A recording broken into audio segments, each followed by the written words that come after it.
guys, jadi sebelum kita menyaksikan atau sebelum kita wawancara ke entrepreneur yang akan kita wawancarai, kita alangkah baiknya untuk mengetahui apa sih itu entrepreneur.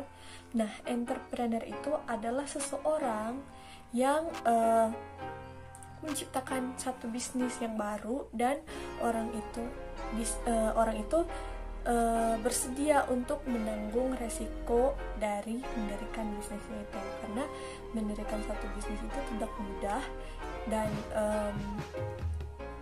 orang itu mampu untuk mendirikan satu bisnis dengan segala risiko yang ada. Dan untuk entrepreneurship itu adalah proses dari mendirikan satu usaha itu gitu. Jadi entrepreneurship itu adalah proses, dan untuk entrepreneur itu adalah orang yang mendirikan usaha. Nah, apa sih kerja dari satu entrepreneur? Apa sih kerja dari entrepreneur? Nah, untuk kerja dari entrepreneur itu, entrepreneur memiliki kerja untuk mendirikan satu bisnis. Kita tahu mendirikan satu bisnis dan mengelola satu bisnis gitu. Dan entrepreneur juga harus tahu untuk mempertahankan bisnis yang mereka bangun gitu. Dan entrepreneur itu selain mendirikan bisnis atau selain menjalankan satu bisnis, entrepreneur itu juga harus mengetahui apa sih yang dia kerjakan selama dia menjadi entrepreneur. Apa sih yang dia kerjakan sebagai seorang entrepreneur. Jadi entrepreneur itu bukan orang yang hanya kerja-kerja saja, yang nggak tahu, ya pokoknya kerja deh gitu. Tapi entrepreneur itu adalah orang yang tahu apa yang dia kerjakan. Yang pertama itu tahu apa yang dikerjakan gitu. Dan seorang entrepreneur itu harus mempunyai goal yang harus dia gapai. Itu jadi entrepreneur itu bukan hanya dia pengusaha berarti dia entrepreneur. No. Ya, kita bisa bilang itu entrepreneur. Tapi entrepreneur itu juga harus tahu apa yang dia kerjakan selama dia memutuskan untuk menjadi entrepreneur. Dan entrepreneur juga itu nggak hanya berbicara soal bisnis, tapi bagaimana mempertahankan bisnis itu sedemikian rupa supaya bisnis itu tetap berjalan terus sampai pada anak dan cucunya. Nah, sekarang kita akan wawancari satu entrepreneur muda yang kece banget nih. Penasaran siapa? Let's check it out.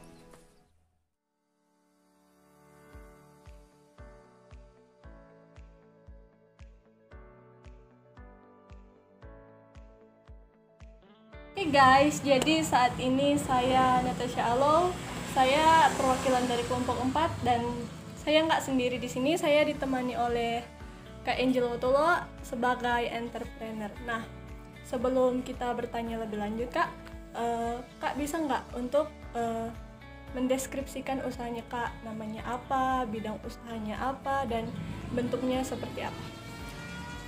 Untuk dalam nama usahanya, sebenarnya usaha ini beragam karena satu jenis, tapi karena ada beberapa cabang, jadinya kayak dalam satu grup begitu. Jadi untuk yang pertama, kalau dari tempat yang kita lakukan wawancara siang ini, di sini ada Harf Cafe, yang pasti kalau dari nama pasti sudah ketahuan jenis usaha dan bentuk usahanya ini yang pasti bergerak di bidang kuliner. Dan di sini dari Harf Cafe ini sebenarnya ini juga termasuk dalam satu bidang usaha dalam Harf Group. Kami punya satu usaha yang namanya Harf Group. Dari Harf Group ini kami punya beberapa cabang, beberapa anak cabang, yang salah satu yang ada di dalamnya ini antara lain ada Harf Cafe, ada juga Harvocado, ada juga Gorgor, dan ada beberapa yang masih sedang dalam perencanaan untuk launching tahun ini. Nah, pertanyaan selanjutnya Kak, apakah menjadi pengusaha itu merupakan pilihan utama yang ada dalam hidupnya Kak gitu kan. Oke, kalau untuk tujuan utama sebenarnya tidak, karena awalnya tujuan hidup, kalau awalnya itu tidak sama sekali kepikiran terjun dalam bidang usaha, dengan latar belakang yang bisa dibilang tidak ada hal yang akan menunjang dalam bidang usaha ini. Sebenarnya jauh dari pemikiran untuk terjun dalam bisnis. Tapi setelah lulus kuliah, akhirnya ditekan oleh kondisi dan keadaan. Di saat mau cari kerja susah, padahal awalnya pikir ya sudah, habis kuliah kerja sudah langsung jalan hidup seperti orang-orang yang lain. Tapi sesudah lulus kuliah ternyata dunia tak segampang itu. Akhirnya berpikir keras caranya untuk mempertahankan kehidupan, karena kan tidak mungkin ketika kita sudah lulus, sudah dibiayai oleh orang tua, habis selesai dari itu masih minta lagi ke orang tua dalam kebutuhan sehari-hari. Akhirnya terpacu dari situlah mulai berpikir apa yang harus dilakukan, dan mulai cari cara awalnya bagaimana sampai pada akhirnya puji Tuhan ada di titik ini, terjun ke usaha seperti ini. Oke, jadi pertanyaan selanjutnya nih, apa rencana jangka panjang dan jangka pendek dari Kak Angel untuk usaha yang Kak Angel rintis ini? Kalau jangka pendeknya sih mungkin hanya sekedar untuk inovasi-inovasi baru lagi, karena yang pasti kalau bergerak di bidang kuliner itu nggak bisa stuck dalam satu keadaan dari awal sampai akhir begitu saja, nggak bisa.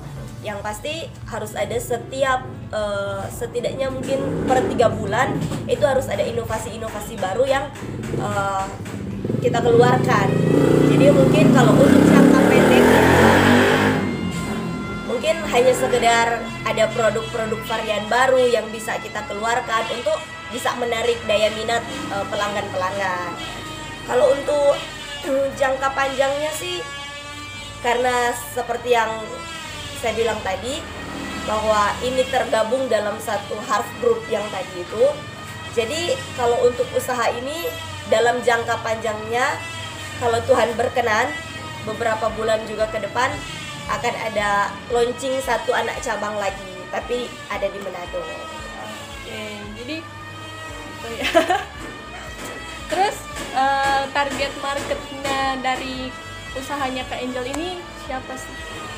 Kalau target pasarannya, karena kita di bidang kuliner, di kafe, ada juga kita main dalam minuman, dalam drink ini, jadi otomatis target pasarnya itu memang ke anak-anak muda. Karena yang pasti yang kebanyakan suka nongkrong, suka jajan itu ada di anak-anak muda. Jadi memang target pasar paling besar itu ada ke anak-anak muda. Tetapi tidak menutup kemungkinan juga ada orang tua yang mungkin di luar jangkauan kita itu bisa jadi target pasar kita juga. Oke. Pertanyaan selanjutnya nih Kak, apa yang menurut Kak Angel nih, apa yang membuat usahanya Kak Angel menonjol daripada pesaing-pesaing Kak Angel yang lain? Sebenarnya kalau untuk usaha ini, karena di awal ketika mau buka usaha itu mencari sesuatu yang baru di lingkungan pasarnya kita. Jadi ketika mungkin buka di suatu tempat, buka usaha di suatu tempat, paling penting tuh melihat apa sih yang diperlukan pasar di sini. Tuh. Jadi kalau saya kasih contoh kayak di sini ada Harv Cafe, saya bukanya ada di Tombatu ini. Ini satu produk yang paling menonjol di sini itu adalah boba.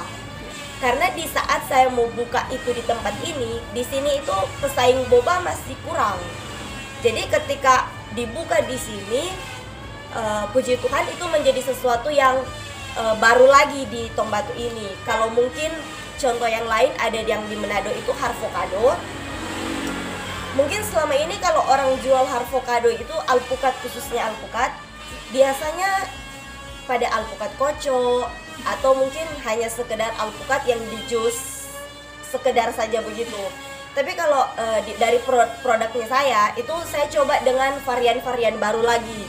Misalnya ketika membuat bahan dasar sama alpukat, tetapi kita buat dengan campuran bahan-bahan yang lebih premium lagi, yang lebih bagus lagi, sehingga menciptakan varian rasa yang baru dan rasa yang mungkin belum didapati oleh teman-teman konsumen yang lain di tempat lain. Nah, pertanyaan selanjutnya tuh Kak, usaha apa yang Kak lakukan supaya mempertahankan pelanggan utama dari usaha ini? Untuk mempertahankan loyal konsumen itu yang pasti ada SOP-nya kita di setiap bidang usaha ini, itu harus tetap dijalankan. Yang karena kalau dari usaha di tempat ini yang misalnya ada di Tombatu, ada di pedesaan, itu SOP-nya berbeda dengan yang ada di kota. Jadi yang pasti untuk mempertahankan loyal konsumen kami, ada mungkin contohnya dari segi kebersihan, dari segi kualitas, dari segi packagingnya, itu benar-benar harus sesuai SOP yang telah ditentukan awal dari perusahaan kita. Terus apa saja yang sering menjadi keluhan dari pelanggan misalnya di kafe ini gitu? Mungkin kalau keluhan soal karena kami bergerak di bidang kuliner, jadi ketika mungkin ada yang kurang sesuai sama selera, namanya juga cita rasa ya. Setiap orang punya cita rasa yang berbeda-beda. Jadi mungkin ada yang satu rasa kemanisan, ada yang satu rasa kurang manis. Jadi lebih ke bagian itunya sih. Kalau untuk yang lain sampai ini sih jarang ya ada orang yang komplain. Tapi mungkin soal yang tadi, makanya tadi yang saya sempat bilang inovasinya itu harus ada, karena kalau enggak bisa jadi pelanggan-pelanggan yang harusnya sudah loyal jadi keluar karena tidak ada inovasi baru, tidak ada pembaharuan yang dilakukan. Oke. Nah, pertanyaan selanjutnya tuh apa yang Kak Angel lakukan untuk menarik pelanggan baru gitu? Kalau untuk menarik pelanggan pastinya itu ada promosi dari setiap usaha-usaha yang ada, mau di desa yang ada di Tombatu ini sama di Manado, yang pastinya promosi itu nomor satu.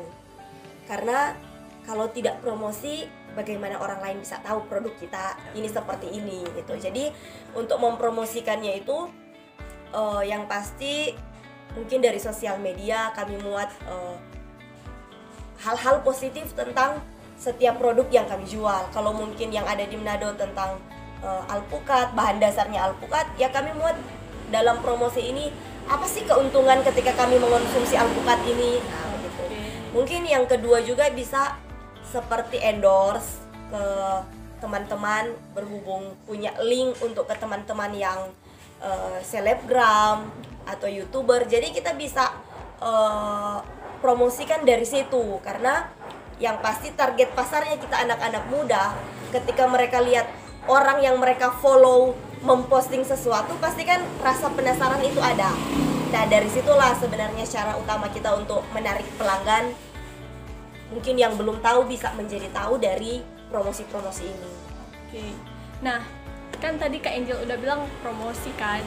Nah, bentuk promosi seperti apa yang Kak Angel lakukan untuk Kak Angel punya usaha ini gitu?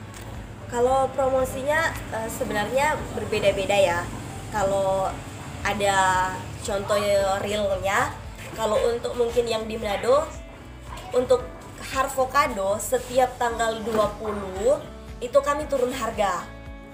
Jadi yang harga normalnya ada di 25.000, setiap tanggal 20 setiap bulan harga menjadi 20.000 per cup begitu. Jadi itu bagian dari promosi-promosi yang kami lakukan. Atau ada momen-momen tertentu seperti hari-hari besar, ada mungkin 17-an atau hari-hari raya tertentu, itu kami lakukan promosi-promosi, misalnya ada juga beli 2 gratis 1, atau mungkin ada undian-undian, ada giveaway tertentu, atau sama dengan yang tadi yang saya katakan itu misalnya pakai endorse dari teman-teman selebgram yang lain begitu. Nah, ini kan udah membahas soal promosi. Nah, menurut Kak Angel, apakah teknik promosi yang Kak Angel buat itu udah efektif belum? Kalau efektif, puji Tuhan sampai saat ini saya merasa itu efektif, karena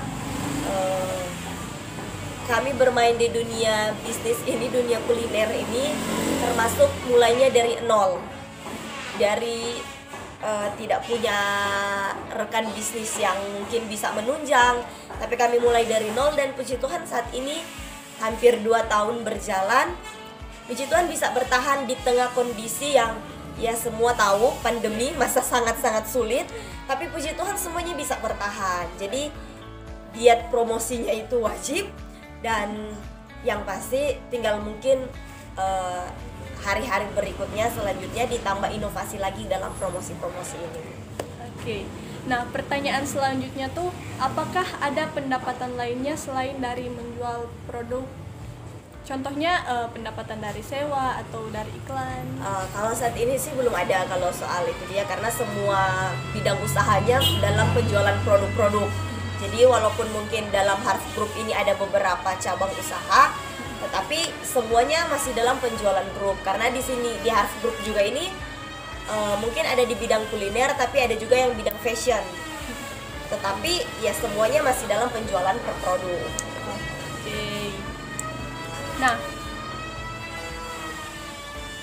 pertanyaan selanjutnya itu mohon Kak Angel boleh nggak dapat menjabarkan proses bisnis yang Kak Angel miliki? Kalau proses seperti yang tadi saya sampaikan, karena kami memulainya dari nol, jadi butuh begitu banyak kerja keras yang harus dilakukan, karena belajar dari nol itu sulit sekali untuk bisa sampai bisa ada di titik ini, karena dari mulai belajar bagaimana racikannya, takarannya, cara membuat ini itu supaya bisa sesuai dengan kebutuhan konsumen zaman sekarang, itu agak susah untuk dilakukan, walaupun sebenarnya semua sekarang sistem googling, tinggal di googling. Tapi walaupun sistemnya googling, tapi kalau kita tidak mencari secara detail juga akan sulit untuk kita temukan sesuai dengan keinginan konsumen. Apalagi di tengah dunia ini yang sekarang keinginan konsumen itu berubahnya drastis sekali. Mungkin bulan ini keinginannya seperti ini, tapi keinginan kedepannya keinginannya juga sudah berbeda. Jadi untuk prosesnya lebih ke tetap semangat dan kerja keras saja sih, karena tanpa itu ya pasti susah untuk bisnis bisa bertahan. Betul. Nah, pertanyaan selanjutnya, sumber daya apa saja yang Kak Angel gunakan untuk Kak Angel punya usaha ini gitu? Kalau sumber daya, karena saya mainnya kuliner, jadi otomatis bahan-bahannya sebenarnya semua udah ada, tinggal dibeli, dan racikan-racikannya mungkin yang kita coba racik-racik sendiri begitu. Jadi kalau untuk sumber daya ya kami cuma menggunakan apa yang sudah ada, tapi dibuat lebih menarik lagi begitu. Oke. Nah, selanjutnya tuh siapa sih kunci rekan kerja Kak Angel gitu? Kan mungkin di usahanya Kak Angel punya ada partner kerja gitu. Siapa sih mereka? Kalau partner, karena ini usaha Harf Group ini sebenarnya adalah usaha keluarga. Jadi partner utama saya adalah kakak saya, brother. Karena kami hanya berdua, jadi otomatis hanya kami berdua yang berusaha menjalankan bisnis ini. Mungkin kalau kakak saya lebih ke fashionnya, kalau saya lebih main ke kuliner. Tapi yang pasti karena ini bisnis keluarga, ini tidak lepas juga dari peran orang tua. Itu penting sekali, mulai dari mungkin memberikan nasihat, dari eh, kasih tahu ini itu, memberikan juga tunjangan dalam bentuk dana. Itu sangat-sangat penting peran orang tua. Dan mungkin kalau peran teman-teman yang lain yang saya bilang tadi juga, yang selebgram itu sebenarnya kami tidak pernah membayar endorse secara kontan mungkin seperti usaha-usaha yang lain. Cuma berhubung kami punya kenalan-kenalan yang punya followers lumayan banyak dari Instagram atau Facebook, jadi hanya dari situ saja kami minta bantuan teman-teman, tolong dong dipromosiin, akhirnya dipromosiin, gitu aja sih. Oke, nah apakah Kak Angel merasa biaya produksinya Kak Angel sudah cukup efisien? Kalau biaya produksi sebenarnya untuk saat ini sudah, tapi kami terus melakukan pembaharuan. Ya karena tahun lalu biaya bahan bakunya sama tahun ini berbeda. Jadi otomatis tahun lalu dengan tahun ini juga kami melakukan range harga yang agak beda untuk harga produk jual. Oke. Nah, pertanyaan selanjutnya itu biaya apa yang paling Kak Angel perhatikan dan apa yang membuat Kak Angel harus memprioritaskan waktu terhadap biaya tersebut? Biaya yang paling diperhatikan itu yang pasti biaya produksinya sama biaya harga jualnya. Karena sekarang di masa pandemi ini agak sulit memprediksi sesuatu dalam jangka panjang. Karena dia harga begitu cepat sekali berubah. Bulan ini harga bahan bakunya masih sekian, tiba-tiba bulan depan sudah berubah lagi harganya. Jadi otomatis kita harus tetap menyesuaikan.